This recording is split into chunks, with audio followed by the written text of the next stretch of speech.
con la disolución, si están de acuerdo con la disolución de la Unión Soviética o no. El 80% de soviéticos, o perdón, el 90% de soviéticos, mira, el 90% de personas estaban en desacuerdo. Los soviéticos no querían que se disuelva la Unión Soviética. Es decir, de 10 soviéticos, 9 no querían que se disuelva la Unión Soviética. De 100 soviéticos, 90 no querían que se disuelva la Unión Soviética. O sea, ¿tú por qué crees que no querían que se disuelva la Unión Soviética? ¿Y por qué crees que sí quería Mikhail Gorbachev o Mikhail Gorbachev? Ya, que se disuelva la Unión Soviética. ¿Cuáles eran las intenciones que tenía Gorbachev y cuáles eran también las intenciones que tenía pues el pueblo soviético? Y a pesar de que la mayoría de soviéticos no quería la disolución de la Unión Soviética, Gorbachev disuelve la Unión Soviética. Y con la disolución de la Unión Soviética acaba qué cosa, chicos, qué guerra. Una guerra, una revolución. No, qué guerra acaba, chicos. A ver, la guerra que Fría, nunca estalló. Ya, Guerra Fría. fría, fría. Acabó la Guerra Fría, ¿no? Acabó la Guerra Fría, ¿no? Fría, recuerdes, la Guerra Fría se llama Guerra Fría porque jamás estalla. Jamás comienza propiamente un enfrentamiento directo entre Estados Unidos y la Unión Soviética, pero sí financiaban otros países y por medio de esos países se atacaban, ¿no? Y ya lo hemos visto, pues, ¿no? Muy bien. Entonces, mira, 1991, Mikhail Gorbachev disuelve la Unión Soviética a pesar de que el pueblo soviético no quería. Profesor, ¿y por qué no quería el pueblo soviético que se disuelva la Unión Soviética? O sea, ¿qué tenía de atractiva la Unión Soviética para el pueblo soviético? Bueno, hay varias cosas, ¿no? Uno era la identidad que tenían los soviéticos con su país, ¿no? Una fuerte identidad, una patria, ¿no? Un país, la Unión Soviética, fundada pues por Lenin, desarrollada por Stalin, ¿no? Donde tú sabes que a partir de los años 50 la Unión Soviética abandonó ese camino que había pues planteado, ¿no? Lenin y Stalin, y se implantó un modelo de restauración del sistema capitalista, ¿no? Estableciendo un capitalismo de Estado y convirtiendo a la Unión Soviética en un país social imperialista, ¿ya? Eso fue a partir de la década de los 50 con Nikita Khrushchev, ya, pero en el año 90 se disuelve la Unión Soviética. Es que las condiciones de vida, ya, ojo, estoy hablando de condiciones de vida, es decir, el acceso a la educación, el acceso a la salud, el acceso a los recursos básicos, el acceso pues a distintos aspectos necesarios para la vida, era muy efectiva, pues. Ahora, por ejemplo, en los países ahora del mundo, ¿qué tan efectivo es el acceso de las personas a los servicios básicos? Sea, o sea, es así de fácil, ¿no? Es así de sencillo, es así de beneficioso, ¿no? O es más complicado, hay más trabas, ¿no? Está en función a tus mismas ganancias, ¿no? A lo que tú pues elaboras, ¿no? Mensualmente, etcétera, ¿no? Por ejemplo, ¿no? Viendo nada más el caso de los asentamientos humanos, viendo el caso de los asentamientos humanos. O sea, los asentamientos humanos, chicos, tienen un buen acceso a los servicios básicos, No. ¿no? Ellos a veces no tienen agua, desagüe, ¿no? Ellos, como no tienen agua y desagüe, pues, ¿cómo consiguen el agua? A través de cisternas, ¿sí? ¿Y cuánto pagan el balde de las cisternas? 20 soles, 15 soles por balde, ¿ah? Y esos baldes, pues, de 30, 40 litros. Y ahí eso, pues, no dura todo un mes, ¿no? Sino dura, pues, una semana. Imagínate, 4 veces al mes son 80 soles y termina siendo más caro que incluso que los que pagan a recibo, ¿no? A Sedapal, ¿no? Termina siendo más caro. Ya, en sala de espera, pero vamos a iniciar. Ya, listo, muy bien. Ya, entonces, los servicios básicos, pues, dentro de la Unión Soviética van a ser muy, muy, muy acertados, muy efectivos, ¿no? La población va a poder acceder a un buen servicio de salud, a un buen, eh, a una buena educación. Y lo más interesante de todo lo más, pero más interesante de todo, es que no había desempleo. Si tú revisas, pues si tú lees los libros, ¿no? Ves las estadísticas de esas épocas, en la Unión Soviética no había desempleo, muchachos. Ya, no había, profesor, y todo el mundo trabajaba, todo el mundo tenía un empleo, por más mínimo ya que sea, por más sencillo que sea, todo el mundo tenía un empleo. Por ejemplo, ahora, supongamos que tú eres pues profesional, ¿no? Ya tú acabaste tu carrera, tú eres astronauta, ya supongamos, ¿no? No, ya, algo más sencillo, ya tú eres ingeniero pues civil. Ya cuando tú sales a conseguir trabajo, ¿no? Y vas pues tocando puerta en puerta, ¿no? Con tu ternito, con tu corbatita, ¿no? Lo primero que te piden es experiencia laboral, si tienes experiencia laboral o no. Y te piden un mínimo, pues muchas veces, ¿no? De 3 años aproximadamente, o mínimamente ya 1 año de experiencia laboral. Y hablando de experiencia laboral profesional, no preprofesional, ¿no? Es lo que te pide. En ese sentido, para los nuevos chicos que salen pues de los claustros universitarios, conseguir trabajo se les hace muy difícil, pero eso es beneficioso, porque al ser muy difícil conseguir trabajo, hay demasiada demanda de trabajo en países como el Perú, Chile, Bolivia. Y eso hace que, chicos, cuando hay mucha demanda, ¿qué pasa con el precio de las cosas? Cuando hay mucha demanda de algo, ¿qué pasa con el precio de las cosas? Bajan los precios. Ya suben en este caso, se hacen más caros, pero en este caso se da un fenómeno inverso. ¿Qué pasa? Los precios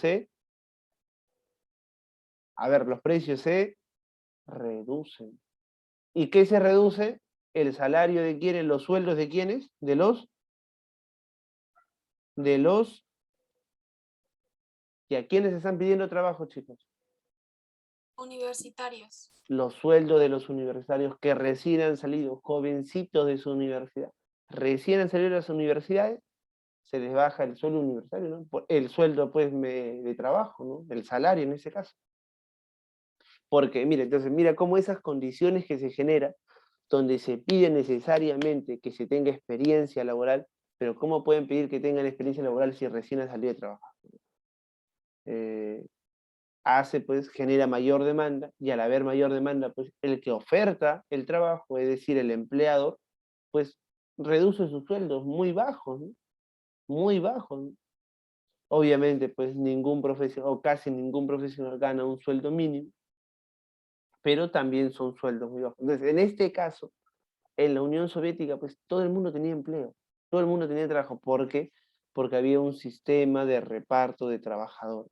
¿Cómo así? Salían los estudiantes en función a niveles, ¿no? Los que salían de las mejores universidades ocupaban cargos del Estado, ¿no? Por ejemplo, en los centros de investigación científicas estatales, ¿no? Soviéticos, o sea, cargos oficiales del Estado, como servidores públicos. Y los que salían pues, de universidades con menor rango ocupaban principalmente puestos técnicos, y los que no estudiaban, pues los que decidían no dedicarse a la universidad y mantenerse con su educación básica regular, decidían o eran pues destinados o al sector obrero, o si no, con su preparación al sector técnico. Entonces, de esa manera, mira, bien interesante, en la Unión Soviética no había desempleo, no había nada de desempleo, ¿ya? Entonces, por ejemplo, en esos otros países, ya en los países occidentales, pues se emplean o se generan otras condiciones de vida. Ya, entonces, ¿cómo crees tú que las personas, los soviéticos de ese entonces, van a querer pues, que se disuelva la Unión Soviética con esas condiciones de vida? Ya, podrá estar en crisis, podrá tener sus problemas políticos, la guerra que está viendo en ese momento, no, habrá podido estar en guerra 60, casi 50 años, perdón, ya, pero las condiciones de vida de la población se mantenían muy estables. O sea, ¿cómo crees tú pues, que los soviéticos van a querer pues, disolver ese país donde tienen empleo, donde todos, absolutamente todos los soviéticos tienen casa? Todos, todos, absolutamente no hay falta de vivienda, no hubo falta de vivienda en la Unión Soviética. Ya, acá, por ejemplo, Lima está sobrepoblada, más que sobrepoblada, está superpoblada, y otras zonas, ¿no? Por ejemplo, ¿no? Y en Lima, pues, hay una crisis de vivienda, ¿no? Hay una fuerte crisis de vivienda, y principalmente los jóvenes, ¿no? Son los que no tienen vivienda. Por ejemplo, ustedes acá, talentos, primero, segundo y tercer año. Aula talentos, ¿ah? Primero, segundo y tercer año. 5 años, ya supongamos, acaban el colegio. 5 años más, acaban la universidad, cosa que no va a pasar, se van a demorar sus 6 años mínimamente, no siempre se demora un poquito más. Ya, 10 11 años acá. Ustedes, pues, al querer adquirir también propiedades, casas, viviendas, se le va a hacer más complicado naturalmente que los que ahora, pues, están tratando de conseguir adquirir viviendas. ¿No? Porque obviamente, pues, la población en Lima va a ir aumentando. Si en el último censo, chicos, del 2017, la población era de 11 millones, ¿no? De limeños, y ahora la población ha aumentado casi en 1 millón, ¿no? Y más en época de pandemia. Entonces, mira, entonces la sobrepoblación genera cosas, crisis de vivienda. El país es un país, el Lima, bueno, en este caso Lima es un país muy desordenado, ¿no? Ya, en este caso, en la Unión Soviética, el Estado planifica la construcción de ciudades y garantiza, pues, casas para todos los soviéticos, para todas familias, ¿no? Es decir, mamá, papá, hijo, y cuando el hijo tenga su familia, también pues accede a un hogar, ¿no? A una vivienda. Entonces ya mira, conociendo tú ya estas condiciones de vida de los soviéticos, ya mira que tienen un acceso a una educación de alta calidad, porque la educación soviética fue muy avanzada. Recuerda, los soviéticos dejan la tecnología que hoy en día usa China para hacer investigaciones espaciales. Ya, la educación en la Unión Soviética era de primera, era de primera. ¿No? Por eso que los problemas matemáticos más complicados están pues son libros en ruso, ¿no? Los problemas matemáticos más complicados son rusos. Es una educación de alta calidad donde todas las personas, absolutamente todas, mínimamente reciben educación básica regular. Es decir, en otras palabras, en nuestra realidad, inicial, primaria y secundaria. Y donde absolutamente todos tenían la posibilidad de ingresar a la educación superior, es decir, estudio universitario, estudio técnico. Y eso era en función a tu nivel también académico. No todos ingresaban a las mejores universidades y no todos ingresaban a los mejores institutos técnicos. Ahora que estamos con clases virtuales, ¿no? Con clases remotas a distancia, los soviéticos fueron los pioneros, es decir, los primeros en iniciar con las clases a distancia. Mientras en todo el mundo mira, en todo el mundo se mantenía pues el sistema tradicional de educación, en la Unión Soviética ya se había iniciado las clases a distancia. Es decir, para nosotros de repente ahorita pues por la tecnología es algo bastante novedoso, pero las clases a distancia, y principalmente universitarias, es algo que se viene aplicando desde la época de los soviéticos en la década de los 30, 40. Ya, ahí inician las clases a distancia, que ahora la clase a distancia se convirtió en clase virtual. Obviamente, pero en esa época no estaban los soviéticos con su laptop, ¿no? Obviamente, ¿no? Pero sí tenían clases a distancia. Entonces, mira, ya creo que con eso ya queda bastante claro que el nivel educativo era muy elevado. Ojo, que el acceso a la salud también era muy elevado, pues, ¿no? Y era una salud de muy buena calidad, ¿no? Ahora, no había desempleo, todo el mundo tenía trabajo, por lo tanto, todos los soviéticos tenían estabilidad económica. Tenían estabilidad económica. Ahora, no había crisis de vivienda, pues. No todos tenían un hogar. Entonces, mira, con estas condiciones, ¿cómo crees tú? A ver, ya te pregunto en todo caso, ¿tú crees que con estas condiciones los soviéticos van a querer que desaparezca la Unión Soviética? A ver, ¿tú No, crees eso? no. Entonces, ¿por qué querían desaparecer la Unión Soviética? Ah, esa es una buena pregunta, Paolo. Recuerda, pues, en este momento hay una guerra. La guerra que había iniciado Stalin, ya, líder de la Unión Soviética, con los estadounidenses. Stalin había desarrollado el país y lo había industrializado con los planes quinquenales, o también llamado Gosplan. ¿Ya? Entonces, con eso se mostraba la efectividad en ese momento, no estamos hablando de ese país, ¿ya? La efectividad, el avance y el desarrollo de un país que se había declarado enemigo del sistema predominante en el mundo. ¿Cuál era ese sistema, chicos? Capitalismo. Claro, pues por eso que la Guerra Fría no es una guerra pues entre Estados Unidos y la Unión Soviética, es una guerra entre el capitalismo, ¿ya? Y el comunismo, o en este caso el socialismo, ¿no? Porque comunismo no hubo entre el socialismo. Y como los países socialistas están desarrollándose, Vietnam es otro gran ejemplo. Yo te hablé que Vietnam derrotó a los franceses, a los japoneses y a los estadounidenses. Un país peor que el Perú, derrotando a 3 potencias mundiales, ¿sabes? Y en China llegó pues al poder el chino, el jaladito, ¿cómo se llamaba ese jaladito? No hemos estudiado nosotros Revolución China, creo. Mao Zedong llega al poder y se empieza a desarrollar la China pues de Mao Zedong. La guerra se hizo interminable y desde dentro de la Unión Soviética, Nikita Khrushchev, ¿qué hace? Romper con la política de Stalin, el comunismo, e implanta la liberalización del mercado, es decir, va restaurando poco a poco dentro de la Unión Soviética el sistema capitalista. De tal manera que al tiempo, de tal manera que al tiempo va a surgir, ¿qué cosa? Una burguesía en la Unión Soviética. Y yo te pregunto, ¿la burguesía es la clase representante de qué sistema? A ver, la burguesía, chicos, toda la vida lo hemos hablado, a ver. Del primero, del reformista que no quiere. Ya, pero ¿de qué? Estamos hablando no de tendencia, sino de qué sistema económico. Solamente hay dos, capitalismo, comunismo. ¿Cuál? Capitalismo. Claro. Y esa burguesía después, ya en los últimos años, en los 90, mira, esa burguesía que surge por la restauración del capitalismo en la Unión Soviética, esa burguesía después va a financiar la disolución de la Unión Soviética con Mikhail Gorbachev.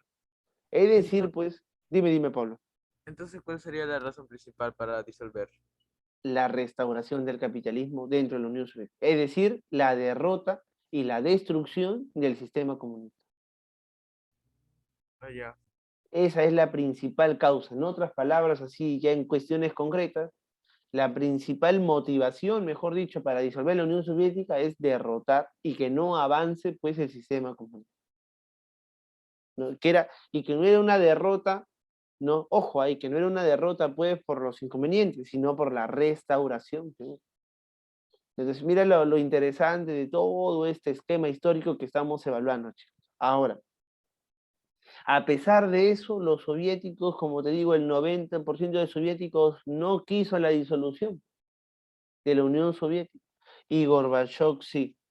Gorbachev independizó Letonia y una serie de países que pertenecían a la Unión Soviética y se va a formar la Federación Rusa, donde hoy gobierna ¿quién? ¿Quién es el presidente ruso, chicos? Putin. Putin. Putin. Putin, ¿ya? ¿Cuántos Putin. años lleva? Ya, ahorita acá en esta guerra vas a conocer a Putin. Acá vas a ver a Putin. Acá vas a ver la participación de Putin en esta guerra. Entonces vas a ver acá cuántos años lleva Putin. Ya. Pero Putin en todo caso entra como gobernante de la Federación Rusa, como representante ya no de obreros y campesinos, sino de la burguesía, ¿no?, rusa, que se había generado por la restauración del sistema capitalista en la Unión Soviética. Bien, ahora sí, mira, ya he explicado este marco histórico, podemos entender qué pasaba con Chechenia. Chechenia, ya, durante el siglo XIX fue invadida por el Imperio Ruso zarista, es decir, por el zar ruso. ¿Ya? Durante el siglo XX, ya, Chechenia también va a ser invadida por Rusia y después por la Unión Soviética, y algunos chechenos van a apoyar a Hitler. Y recuerda, el principal objetivo de Hitler era la Unión Soviética. Entonces era una zona bastante complicada, que le pertenecía en todo caso a Rusia, era parte de Rusia. Entonces, dentro de Chechenia, los pobladores, ¿no?, chechenos van a tener un impulso, un sentimiento nacionalista independentista, es decir, quieren separarse, quieren formar su propio país. Pero Chechenia es más pequeño que Lima. Ya, Chechenia no tiene ni siquiera el 50% de habitantes que tiene Lima. Ya, Chechenia es pequeñito, es chiquitito para Rusia. ¿Cómo es Rusia, chicos? ¿Cómo es Rusia? Rusia es gigante, es enorme. Rusia va desde Europa hasta Asia, es inmensa Rusia. Entonces, imagínate un país más chiquitito, pues, que Lima, quiera independizarse de la Federación Rusa, pues para los rusos era como un chiste, ¿no? Entonces, mira, los chechenos van a impulsar una serie de sentimientos nacionalistas, independentistas. ¿Y por qué? Porque Chechenia es una zona estratégica. De nuevo, acá están envueltos los intereses económicos. ¿No? Ya la Federación Rusa capitalista, ¿no?, está muy interesada en Chechenia. Al fin y al cabo, Chechenia, pues, para toda Rusia es insignificante, ¿no? Pero es importante por algo que se llamó el contrato del siglo. Finalizando el siglo XX, chicos, ya, lo que mueve a las industrias, ya hemos hablado, lo que mueve a la industria es el petróleo, ya, los recursos naturales. Entonces, todo país industrial necesita de esos recursos naturales. Y si no los tiene, pues no puede desarrollar su industria. Entonces, Chechenia es una zona estratégica. ¿Por qué? Porque todo el crudo, todo el petróleo, todos los recursos naturales provenientes de Asia tienen que pasar por Chechenia, por el Cáucaso. Es decir, quien controla Chechenia, controla, ¿qué cosa, chicos? El traslado de qué, de todos los recursos, claro, de todos los recursos naturales. Imagínate, quien controla Chechenia, controla el traslado, el comercio de todo el petróleo, de todo el gas que proviene de Asia de Asia Central, que proviene de Asia Central. ¿Ya? Todo ese comercio lo controlan los rusos. Entonces, ¿tú crees, ahora yo te pregunto a ti, como te pregunté anteriormente, ¿tú crees que los rusos van a querer perder esa zona estratégica de comercio? Para nada, chicos, se van a rasgar las vestiduras por Chechenia. Y en Chechenia también hay mucho petróleo. Y Rusia necesita petróleo para su industria. En Chechenia hay mucho gas. Rusia necesita gas para su industria. Pero hay otro país que también desea controlar Chechenia. Adivina cuál es. Estados Unidos. Así es, muchachos. Muy bien. Estados Unidos. Ya te dije, Estados Unidos está metido en todo, hasta en la sopa. ¿Y cómo así, profesor? ¿Cómo sabemos eso? Muy fácil. Dentro de Chechenia había una tendencia, pues, de los pobladores suní, es decir, musulmanes radicales, organizados en Al-Qaeda. En Chechenia, pues, había presencia de Al-Qaeda, que era una guerrilla terrorista musulmana, y financiada por los Estados Unidos. Y financiada por los... Por eso que, mira, con todos esos antecedentes de financiación de los Estados Unidos a Al-Qaeda, siendo Osama Bin Laden un agente de la CIA, es que más adelante se va a desconfiar del atentado a las Torres Gemelas. No, más adelante, obviamente, ¿no? Ya en el 2001, perdón, se va a desconfiar del atentado a las Torres Gemelas, ¿no? No se va a creer, un gran sector de la población no va a creer, pues, sobre lo que pasó en las Torres Gemelas, ¿no? Incluso, ya eso lo vamos a ver acá 2 semanas, creo que la próxima semana, ¿ya? Lo que pasa hoy en Afganistán. Afganistán antes era una zona controlada por la Unión Soviética y los estadounidenses financiaron a los talibanes para que entren en guerra con los soviéticos y expulsen a los soviéticos. Y esa fue la primera vez que los talibanes toman el poder, con la financiación estadounidense. Entonces, en lo que pasa hoy en día, pues, en Afganistán, aún sigue habiendo, pues, algo de responsabilidad, claro, ¿no? De los norteamericanos, ¿no? Que al fin y al cabo, tú sabes, chicos, toda guerra es de qué tipo. Toda, económica. claro, pues, Christopher. ¿Qué guerra habrá sido, pues, nacionalista? ¿Qué guerra ha sido, pues, a ver, dime, religiosa, ¿no? Por la religión verdadera. Para nada, chicos. Toda guerra es económica. Muy bien, entonces, Chechenia es una zona importantísima. Y acá las guerrillas están siendo financiadas por los Estados Unidos. Como ya te dije, la causa entonces principal para la guerra, nada de excusas, es el interés geopolítico de la Federación Rusa. Quiere controlar Chechenia porque por ahí pasan todos los recursos naturales. ¿Ya? Muy bien. La primera guerra de Chechenia o la primera guerra chechena se desarrolla entre 1994 y 1996. 2 años de guerra, acá ya no existe la Unión Soviética, ahora existe la Federación Rusa. ¿Ya? Ahora existe la Federación Rusa. Ya no hay Unión Soviética, ojo, ¿eh? Ahora es Federación Rusa. Rusia capitalista. ¿Ya? Esta guerra va a comenzar, cuando Chechenia va a declarar su independencia. Ya, los rusos, de manera salvaje, de manera cruel, chicos, un país súper industrializado, una superpotencia, ya va a bombardear por aire y por tierra durante una semana Chechenia. Y Chechenia, que es un país chiquitito, ya sus pobladores se van a ir a las montañas.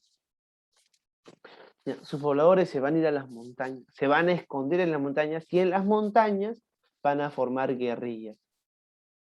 Y que era una guerra de guerrilla, ¿no? ¿Te acuerdas, no? Que era atacar y, ¿qué cosa? Ataca, sí, Dejar soldaditos y seguir atacando. claro, atacas y te escondes, tiras las piedras y sacas las manos, ¿no? Es decir, en las montañas pues atacaban a los rusos y se escondían por las montañas y obviamente los rusos, el ejército ruso, no conocía la zona montañosa, entonces eran presas fáciles. Entonces los chechenos van a resistir mediante una guerra de guerrilla, ¿ya? Mediante una guerra de guerrilla. Bueno, la verdad, toda guerra es agotadora, ¿no? Y todos los que pierden una guerra, pues, casi siempre tienen una gran crisis económica, entonces a ningún país le conviene a veces una guerra. Mira, excepto ahora por los rusos. Los rusos van a impulsar negociaciones. En 1996, los rusos con los chechenos van a hacer un cese al fuego, un alto al fuego, y se van a sentar sobre la mesa, van a tomar su cafecito y van a comer su queque bimbo, y van a conversar una negociación. Pero es interesante el tratado de paz que se va a firmar en 1997, ¿por qué? Porque se va a acordar lo siguiente. Se va a acordar que el ejército ruso se va a retirar, es decir, va a abandonar la guerra. Siempre y cuando, mira este detalle, los rusos se retiran, abandonan la guerra, siempre y cuando los chechenos permitan que controle Rusia todas las rutas comerciales y que le venda Chechenia a Rusia petróleo y gas natural. Es decir, en otras palabras, de manera más sencilla, siempre y cuando Rusia controle las rutas comerciales y los recursos naturales. Es decir, con esta guerra, Rusia se garantizó el control de una zona importantísima, Chechenia. Pero los chechenos nacionalistas no se quedaron contentos. Ya, no se van a quedar contentos y van a atentar contra Rusia en el año 97. Y acá aparece este personaje, el actual presidente de Rusia. ¿Cómo se llama, chicos? Vladimir Putin. Vladimir Putin. Así es, Putin. Ya. Putin era el primer ministro de Boris Yeltsin. Era el primer ministro de Boris Yeltsin. Cuando atacan Rusia a los chechenos, ya, cuando atacan Rusia a los chechenos, ¿sabes qué le dice Putin a Boris Yeltsin? Dice, dame permiso para bombardear Chechenia. Y dicho y hecho fue lo que hizo, pues chicos, después del inicio, mira, después del ataque, del bombardeo checheno a Rusia, Putin preparó un ataque letal, chicos, un ataque brutal contra los chechenos. Ya le pidió autorización a Yeltsin, dijo, autorízame a bombardear a los chechenos, para enseñarle pues a los chechenos. Ya, y va a bombardear. Boris Yeltsin va a salir, ¿no? Como primer ministro, Putin va a ser elegido presidente de Rusia,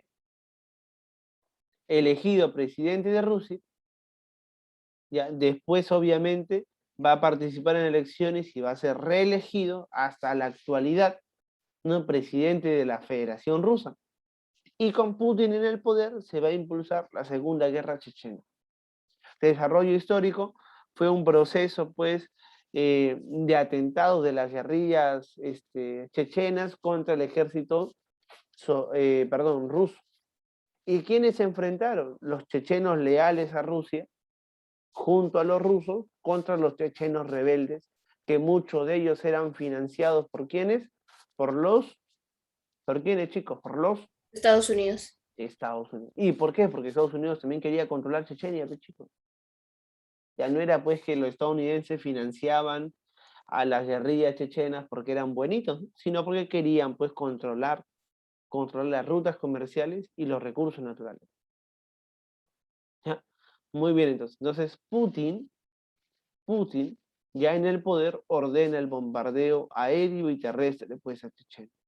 La guerra no va a acabar, la guerra pues nunca acabó en sí. Ya, 10 años después, mira, recién en el 2007, 2008, 2007, chicos, recién en el 2007, Putin va a anunciar públicamente, ¿no?, que ellos van a terminar con el atentado, con el bombardeo, que van a acabar con la guerra. Es decir, van a anunciar el fin de la guerra. Ya van a anunciar el fin de la guerra. Pero las guerrillas chechenas hasta el día de hoy existen y hasta el día de hoy se preparan ante una posible guerra. Las guerrillas chechenas. Hasta el día de hoy siguen existiendo las guerrillas chechenas. 2021 es un proceso todavía abierto, no cerrado completamente. Pero lo cierto es que Rusia sigue completando, pues, o sigue, controlando los recursos, las rutas comerciales, ¿no?, que son tan importantes, chicos, tan necesarias, ¿ya? Muy bien. Entonces, una vez más, chicos, nos va quedando claro la idea de que toda guerra siempre tiene, pues, su interés económico detrás. ¿Te acuerdas la guerra con Chile, de Perú y Chile? Sí, ajá. ¿Ya? El pretexto era que la unión de Bolivia y Perú. Creo que Así era. es. Ese era un pretexto, pero ¿cuál era el verdadero objetivo? ¿Mm? Que querían el guano. El guano, El creo. guano, ¿y qué más? Ay, y el. ¿Cómo se llama el otro? Salitre. Salitre. Y el salitre, ¿ya? Y el salitre, así es. De la misma manera, Chechenia y los rusos, acá no le interesan los chechenos a los rusos. No le interesa la Entonces, ¿cuál religión, era el pretexto? el interés geopolítico, ya te dije, el control de recursos y de rutas. Todo lo que provenía de Asia pasaba por Chechenia. Entonces, Chechenia era un punto estratégico. Claro, era una zona estratégica, geopolíticamente hablando, era muy importante. Ya era demasiado importante geopolíticamente hablando. Ya, quien controlaba Chechenia controlaba todos los recursos que provenían de Asia Central, imagínate. ¿Cuánta riqueza hay ahí? ¿No? ¿Cuánto dinero, cuánto capital? Demasiado. Ya, muy bien. Muy bien, entonces, chicos. Profesor, Me- acá hubo un pretexto. sí, el pretexto va a ser el atentado de la guerrilla chechena a una capital de una provincia rusa, ¿no? Ah, Va a ya. ser el atentado, ¿no? El atentado de las guerrillas. Ya, muy bien. Entonces me olvidé decirte, cuando, regresando, ¿no? Me olvidé decirte, cuando la Unión Soviética cae, se disuelve, la Guerra Fría acaba, pero el mundo pasó a ser un mundo unipolar. Es decir, donde Estados Unidos era lo que controlaba gran parte pues de mercados, ¿no? Y una serie de cosas. Hasta que los rusos desarrollan otro proceso de industrialización que dura hasta el día de hoy, ¿no? Y que va a traer a polémica, ¿no? De nuevo, una nueva repartición. Igual lo que pasa hoy en día con China. China y Estados Unidos, naturalmente, pues chicos, compiten por el reparto de zonas estratégicas. Así como fue en la Primera Guerra Mundial, Segunda Guerra Mundial, ahora pues, ahora se siguen repartiendo zonas estratégicas. Ahora ya no existe ese mundo unipolar que fue del año 1991 hasta el 2007 que llega la crisis económica norteamericana. Ya, entonces, la Federación Rusa, si bien es cierto, ya no es la Unión Soviética, sigue siendo un enemigo, sigue siendo un competidor de qué país, sigue siendo el competidor de quién, chicos, de los, ¿contra quién compite económicamente, chicos? Así es, contra los norteamericanos. Pero ya no es el principal competidor de los Estados Unidos. Hoy en día, ¿quién es el principal competidor de los Estados Unidos, chicos? China. China, China. China. Su principal competidor ya, es China. Y mira, ¿cómo se demuestra eso? Muy sencillo. En el Perú, ¿no? Los recursos naturales están bajo la explotación de principalmente capital norteamericano. Pero el mercado interno es controlado por la potencia china. ¿Cómo así? Fácil, por ejemplo, ¿no? Por más que el Perú pues tenga algodón, tenga lana, si tú revisas un poquito las estadísticas, ¿no? Todo Gamarra se sustenta bajo el producto chino. Y todo, pues, Mesa Redonda, todo Lima, ¿no? Etcétera, etcétera, etcétera, está abundado de producto chino. Es decir, la explotación de recursos está bajo el control del capital norteamericano y el mercado interno, este mercado donde nosotros participamos tan activamente, está controlado pues por los chinos, no por los chinos. Ahora, la explotación marítima, ¿quién lo controla, chicos? ¿Los norteamericanos o los chinos? En el Perú. ¿No? Claro, la explotación marítima también lo controlan los chinos, por ejemplo. También lo controlan los chinos en el Perú. Las grandes industrias, ¿no? De explotación marítima están bajo el control del capital chino, ¿no? Entonces, ahí mira, ya está la gran controversia, ¿no? La gran disputa por el control de mercados, de recursos, de zonas geopolíticamente estratégicas, ¿no? Que hasta el día de hoy se da. Es decir, esto no acabó con la Guerra Fría. La Guerra Fría acabó, pues sí, pero fue el fin del enfrentamiento entre la Unión Soviética y Estados Unidos, pero no terminó, no cesó los conflictos entre otras potencias por el reparto del mundo y de zonas estratégicas, ¿no? Que hoy hasta el día de hoy se va dando, ¿no? Recuerda, hablamos, ¿te acuerdas? Ya con esto acabamos. Ya, uy, sí, ya me ganó la hora. Hablamos que la industria tenía tres necesidades. ¿Cuáles eran? O cuatro, ¿cuáles eran? Mano de obra barata. Ya, ¿qué más? Recursos Mercado primero. libre de mercado. Recursos, Recursos, ya, ¿qué más? capital, Capital, ¿y qué más? Sí, Mercado libre y seguro. Mercados libres y seguros. Esa necesidad daba origen a qué cosa, chicos. La industria. Aparte de la industria, ya era más que la industria, era el Imperial. Imperialismo. imperialismo. Era la tercera fase, ¿no?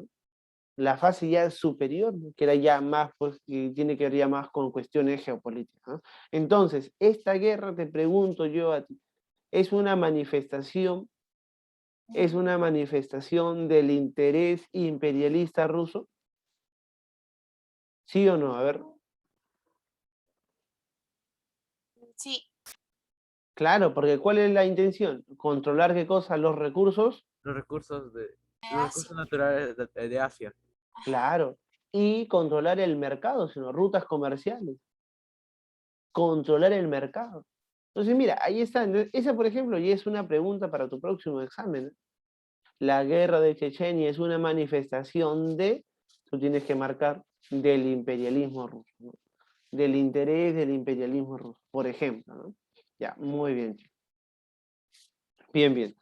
Ya, el día de mañana, bueno, ya desarrollaremos el libro, ya, porque ya son 8:51, ya no tengo tiempo, ahorita ingresa su otro profesor. Ya, muy bien, chicos, entonces hasta acá nos vamos viendo. El día de mañana, al iniciar con la clase, ni bien iniciamos con la historia del Perú, vamos a resolver el libro y vamos a desarrollar el tema, pues, de la segunda parte del gobierno Profesor, ¿qué va a llamado... venir en el examen? Ya, mañana hacemos ese repaso, no te preocupes, ¿no? Ah, profesor, sus PPTs para que los suba a la plataforma. Pero yo se los he enviado también por el chat. A ver, voy a tratar de enviárselo de nuevo todas las clases que hemos desarrollado hasta el día de hoy, ¿ya? Bien, pero al inicio de la clase vamos a hacer unas preguntas, ¿ya? Vamos a hacer unas preguntas, ¿ya? Para ir Del ex. anotando su participación oral, ¿ya? Muy bien. Profesor, antes, el examen está programado para hoy y es mañana. Está programado por allá. Ahorita lo reviso, ¿ya? Ahorita voy a cambiar la fecha para mañana, ¿eh? Ya, profesor. Ya, gracias, Renzo, ya. Muy bien, chicos, entonces ya nos vamos viendo. Estudien para mañana lo que hemos desarrollado hasta el día de hoy, ¿ya? Que les voy a hacer algunas preguntitas para su participación oral, muchachos. Ya, nos vamos viendo, chicos. Chau, chau. Ya, dejo... Ah, ya, acá está la coordinación. Ya, chau, chau, chicos.